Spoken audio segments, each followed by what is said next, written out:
Bienvenue dans Eau de Vie, le podcast qui vous emmène à la découverte de l'univers des spiritueux, des vins et du monde de la boisson en général. Je m'appelle Constance et je suis la cofondatrice de Speakeasy, un média qui vous emmène explorer les actualités de ces univers passionnants. Dans Eau de Vie, on part à la rencontre de celles et ceux qui imaginent ce que nous buvons. On parlera histoire, savoir-faire, terroir, création ou encore passion pour en apprendre plus sur ce qui se trouve au fond de notre verre. Mais juste avant de vous laisser avec l'épisode du jour, pensez à vous abonner et à laisser une note plus un avis sur Apple Podcast. C'est la plus belle des récompenses pour toutes les heures de travail effectuées chaque semaine. Bonne écoute!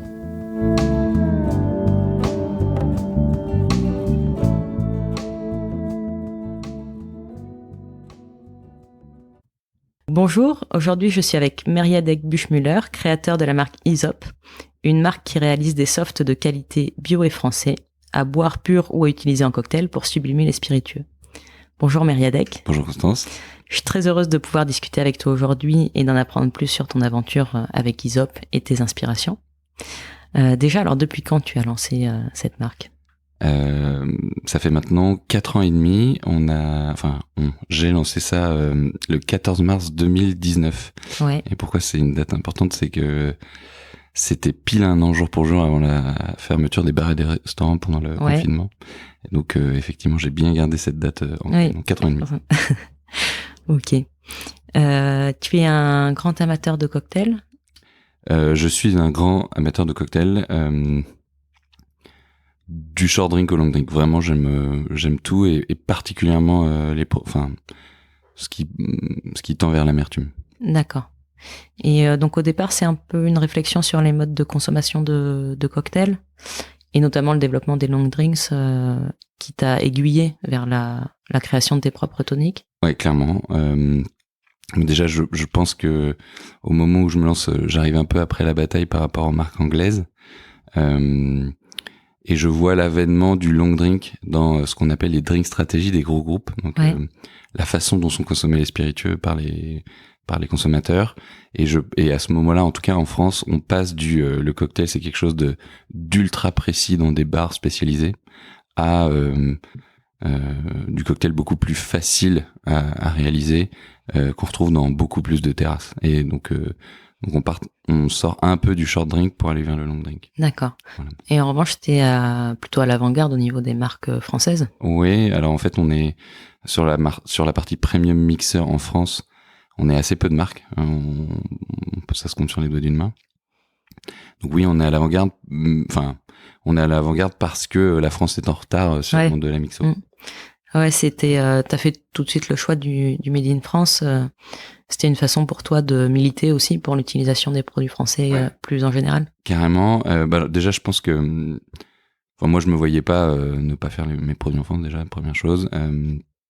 Deuxièmement, je pense que le consommateur est à la recherche de ça. Oui, c'est sûr. Et puis c'est surtout que ce qui s'est passé un peu en cuisine dans les restaurants il y a une quinzaine d'années sur on veut du local, on veut de saison et on veut avoir une transparence sur l'origine. En fait, les gens le veulent autant dans l'assiette que dans le verre. Ouais.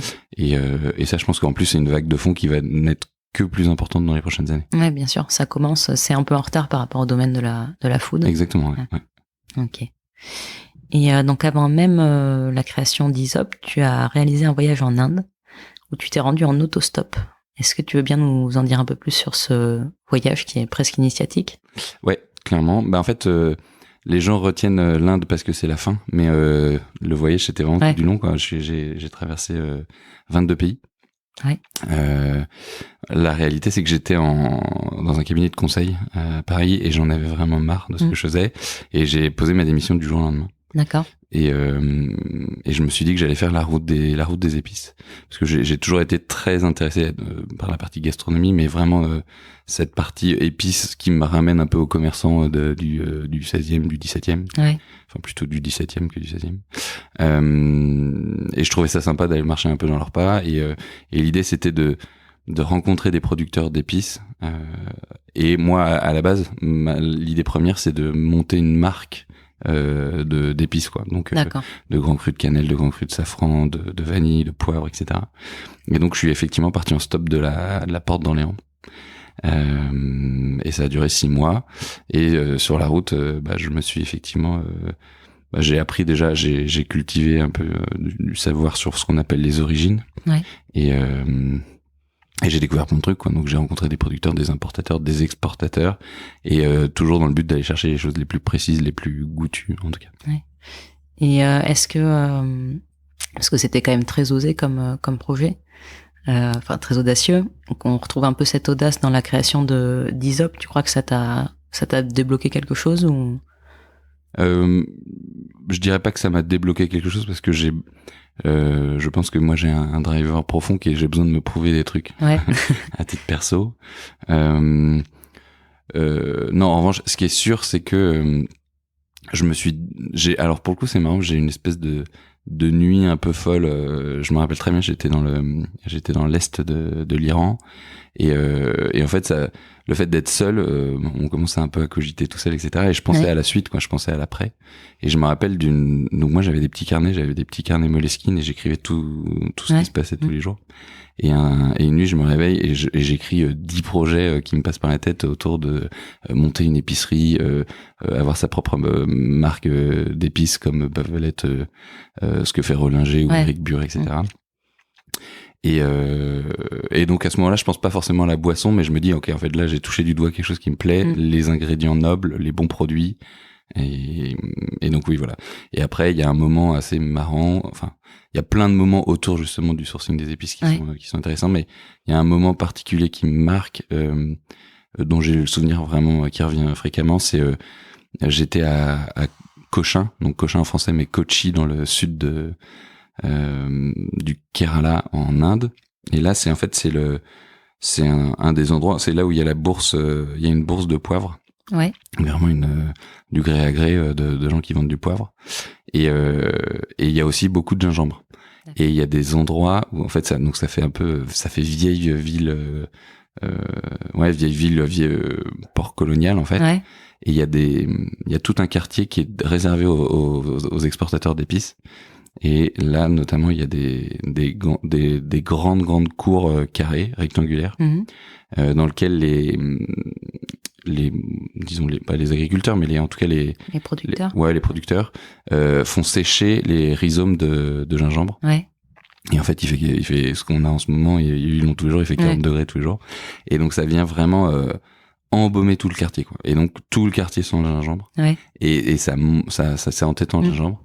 Et j'ai souvenir de ce moment-là comme d'un moment où je me dis en fait c'est une épice de dingue que le gingembre.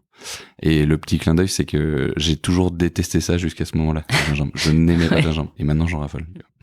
Donc voilà, ça c'est peut-être le moment un peu auquel je me raccroche aujourd'hui, qui raccroche l'aventure Aesop à ce voyage.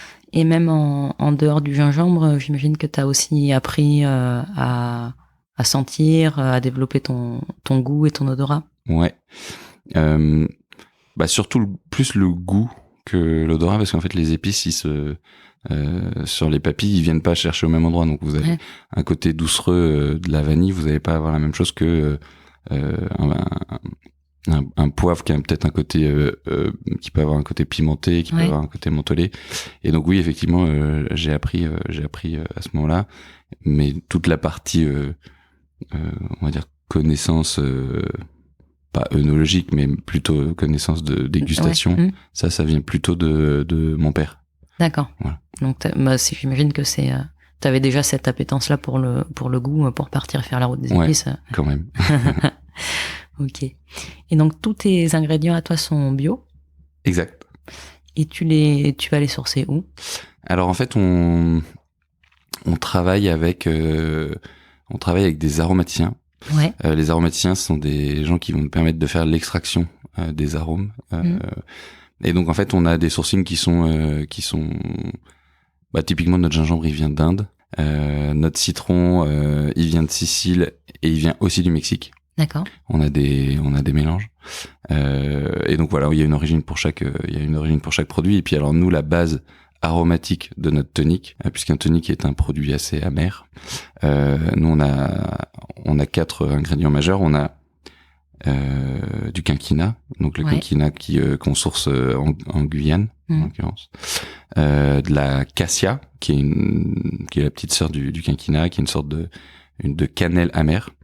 Ensuite, on a de la racine de gentiane. Donc, cette racine de gentiane, elle vient et d'Auvergne et d'Isère. Ouais.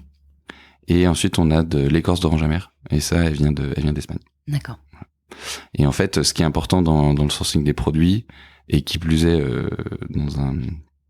dans une marque qui veut devenir un peu importante, en cas de l'ambition, c'est que d'une bouteille à l'autre, t'es la même chose, quoi. Oui. Et donc, il faut que t'aies un sourcing hyper précis. Et c'est là-dessus que nous aident les aromaticiens à avoir toujours une production équivalente avec la même qualité. D'accord. Et l'élaboration des recettes, justement, ça se passe comment?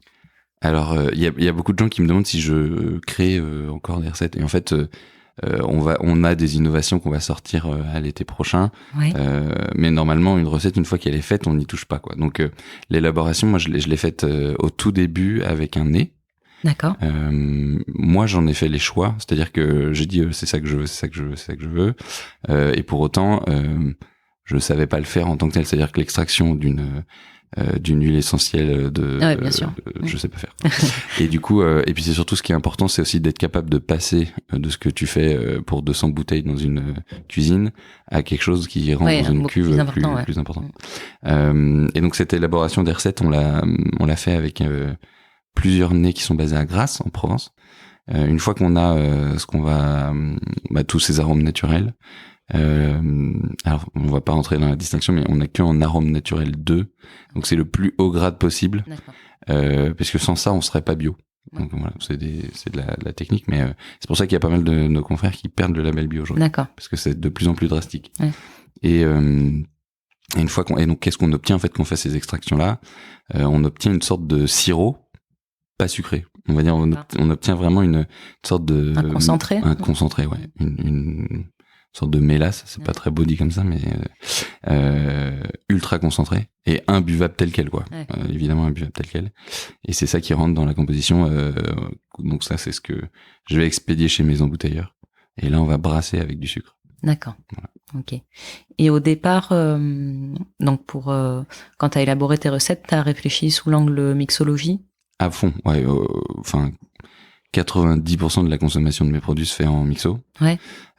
Et puis, alors moi, j'ai un côté produit qui m'intéresse beaucoup, mais j'ai un côté marché, business qui est vraiment important pour moi. Et je ne souhaite pas lancer 25 produits dont en fait 3 se vendent, quoi. Et donc, je me suis attaché à ce qui fonctionnait quand même.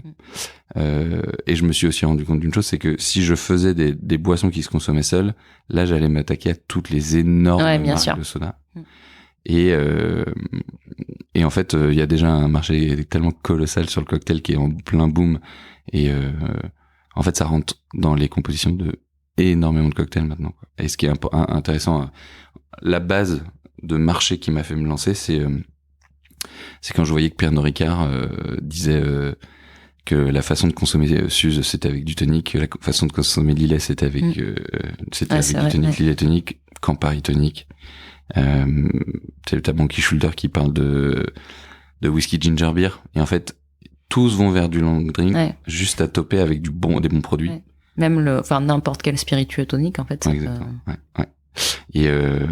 Et donc, voilà, il y a une marque qui est on va dire un concurrent, mais qui est tellement à 10 000 bornes de nous, qui est Fever Tree, qui le dit hyper bien. Les 3/4 d'un gin tonic, c'est du tonic, en choisir le meilleur. Et là, ils ont très bien bossé d'un point de vue publicité, on va pas leur piquer ça. Mais c'est vrai que il y a des volumes de dingue, quoi. Et en plus, surtout qu'il y a un monopole écrasant de Schweppes. Oui. Mais c'est du délire. Enfin, c'est de l'ordre de 94 points en grande distrib, quoi. Ouais, bien sûr. Mais après, dès qu'on veut aller chercher un peu de qualité supérieure, le Schweppes, c'est un peu tristou, quoi. Ouais. Bon, je veux pas. Non, c'est pas les mêmes produits, quoi. Oui. C'est pas le même moment de consommation exactement. Non plus. Même nombre de personnes. Oui, exactement. Et donc aujourd'hui, tous les produits sont fabriqués en France. Ouais. Enfin, tous les toniques. Ouais. Exact. Ouais. Okay. Donc ils sont. Ce que les gens appellent produit, c'est. En gros, c'est où est-ce qu'est le brassage, où est-ce que l'embouteillage. Et nous, on a 2 lieux d'embouteillage. On en a à côté de Cognac, et on en a en Normandie aussi. D'accord. Voilà. On en a 2 parce qu'on veut pas que potentiellement, si ça continue d'avoir une grosse croissance, d'avoir des ruptures, quoi. Ouais, ok. Donc aujourd'hui, tu m'as dit que vous étiez une quinzaine dans l'entreprise. Comment fonctionne l'équipe? En fait, nous, on est créateur de marque, mais on est distributeur aussi. Ouais, d'accord. Donc moi, je suis structuré comme une boîte de distribution. Ok. C'est-à-dire, j'ai du marketing, du commercial et des opérations.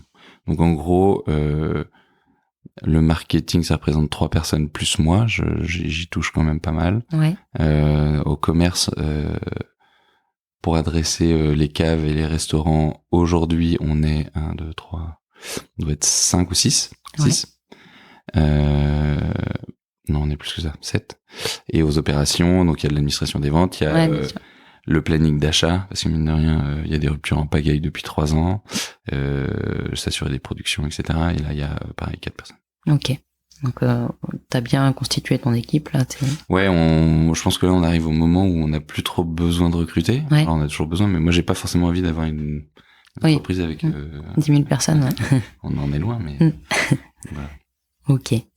Et donc dans la gamme, c'est des recettes qui sont simples en fait à base d'un seul ingrédient.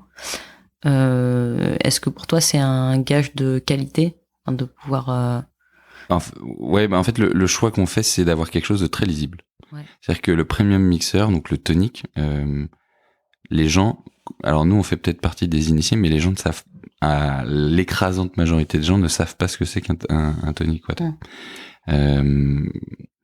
Et du coup je voulais que ça soit très limpide, très clair, et en fait qu'on goûte ce qu'on voit sur l'étiquette. C'est-à-dire que quand on est du concombre, on décèle le concombre. Mais je trouve que certains, et d'ailleurs on l'a vu aussi dans le gin, se perdent un peu dans je veux faire je sais pas, pamplemousse, jasmin, timut et machin. Ouais, mais en fait on n'arrive plus à déceler tout ça, ou alors faudrait, c'est un boulot monstre. Et moi je préférais, et en fait on l'a construit, j'ai construit cette gamme là donc il y a effectivement un tonic original, il y a un tonic au citron, à la fleur de sureau, un concombre, il y a une ginger beer, et sur les tonics je voulais vraiment qu'il y ait un tonic le plus classique possible, un floral avec la fleur de sureau, un côté un peu frais herbacé avec le concombre, et un plus agrume. Et en fait c'est un peu une palette qu'on retrouve souvent dans les cocktails, et donc je voulais quelque chose d'assez droit, assez lisible. Ok. Et est-ce que on peut, pour les personnes qui voudraient pas forcément consommer de l'alcool, ça peut se déguster seul aussi? Ouais, bien sûr. On a globalement la ginger beer, c'est vraiment le produit que les gens consomment le plus seul. Ouais. Et celui au concombre, tous, mais je sais que les gens, le concombre, le prennent très volontiers seul. Il y en a peu finalement de tonic au concombre. Il y en a pas ou peu, tu veux? Ouais. Sur le marché français, il y a une autre marque qui en fait, mais qui le fait pas simplement concombre. Je crois que c'est concombre et pastèque ou quelque chose du genre. Ouais. Oui, ça a plus grand chose à voir. Ouais. Mais du coup, on est effectivement les seuls, et c'est pour ça que d'ailleurs c'est une référence qui marche très bien. Ouais. Avec pour un gin tonic par exemple. Par exemple, ouais. Ou même avec de la tequila, ça marche hyper bien avec la tequila. Tu as fait refaire tout le packaging et l'identité visuelle de ta marque.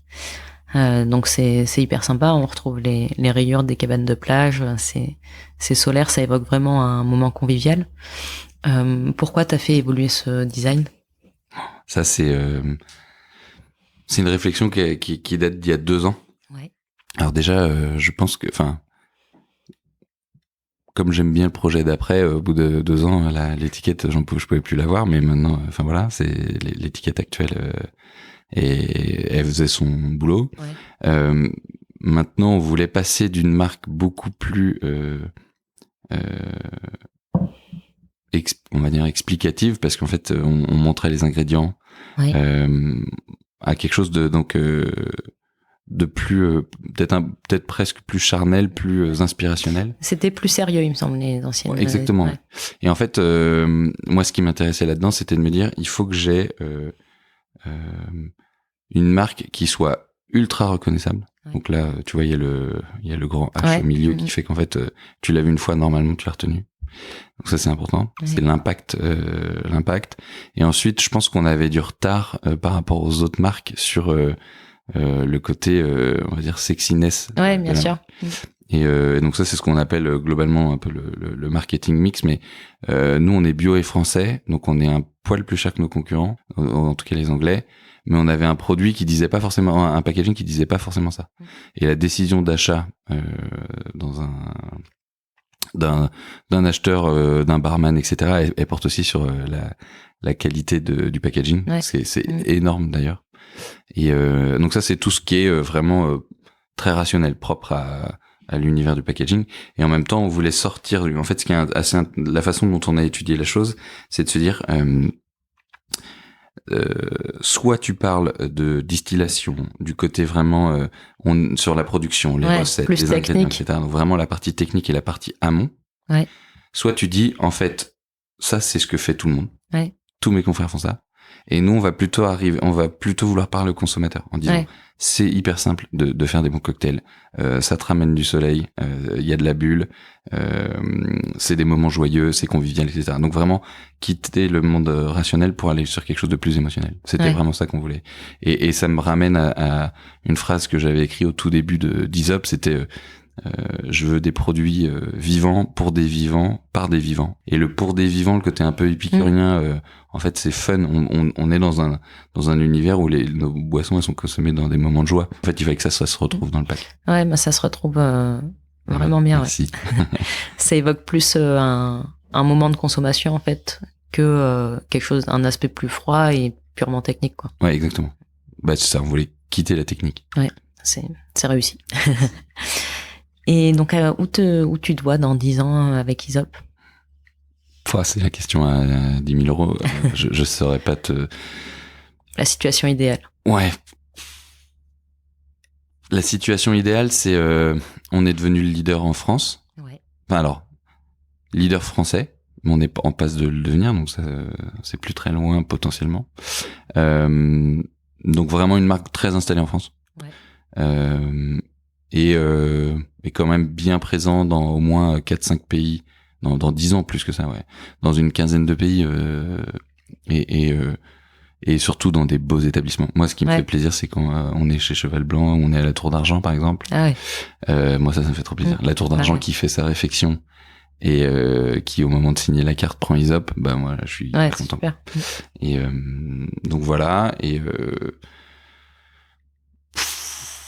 dans 10 ans, il y aura pas que Aesop. J'aurais eu d'autres trucs en tête, je pense, d'ici là, mais je peux pas, je prévois, je sais pas encore ce que ça sera, mais ouais, déjà grandir avec une croissance organique et saine, c'est cool. Ouais, c'est une belle ambition. Et alors j'ai juste une dernière question avant de clore cet échange.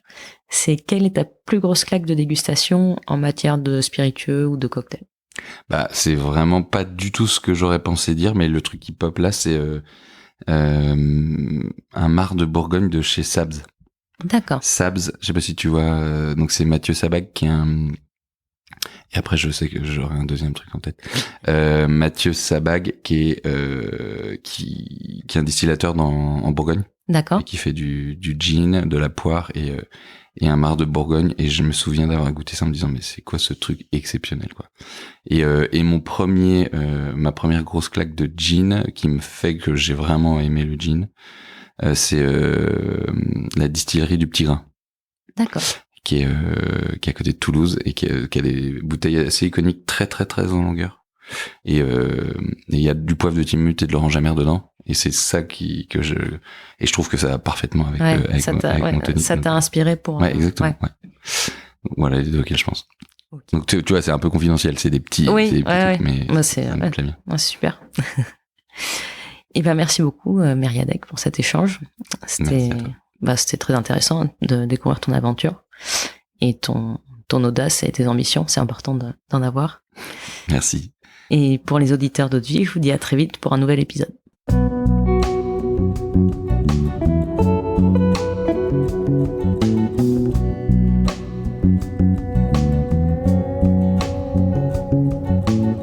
Eau-de-Vie, c'est terminé pour aujourd'hui. Enfin presque.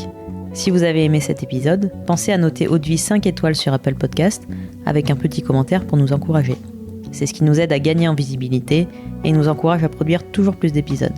Enfin, si vous souhaitez en apprendre plus sur l'univers des vins, des spiritueux et du monde de la boisson en général, rejoignez-nous sur Speakeasy, le lien est dans la description. Merci encore et à la semaine prochaine.